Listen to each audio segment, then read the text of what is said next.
નથી હાલતા જોવા દે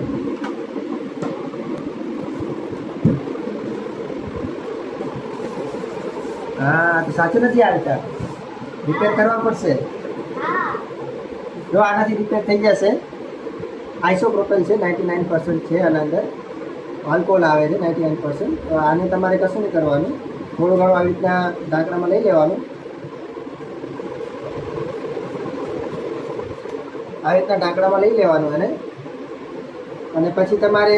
જે ટીપ હોય ટીપ એને દુબાવી રાખવાની આ બતાડજો આ રીતે ટીપ ડુબાડશો ને એટલે અહીંયાથી તમે જોશો ને તો કલર સ્પ્રેડ થવાનું ચાલુ થશે ધીરે ધીરે અંદર આવી રીતે તમારે 5 મિનિટ સુધી ડુબાડી રાખવાનો આ રીતના કલર થોડો થોડો અંદર ફેલાશે તો એને ફેલાવા દેવાનો તમારે તો થોડી વારે શું કરવાનું કે આને નીકાળી અને ટીપ પાછી થોડીક સાફ કરી લેવાની આ રીતના તમે હવે જોશો ને તો એ જે બિલકુલ ચાલતી નથી એ ચાલવાની ચાલુ થઈ જશે તો આટલું ટ્રીક છે ખાલી એક આ સોલ્યુશન આવે છે માર્કેટમાંથી મળી જશે તમને આઇસોપ્રોપેલ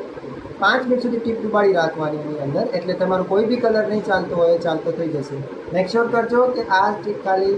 જે આલ્કોહોલ બેઝડ કલર હોય છે એનામાં જ ચાલે છે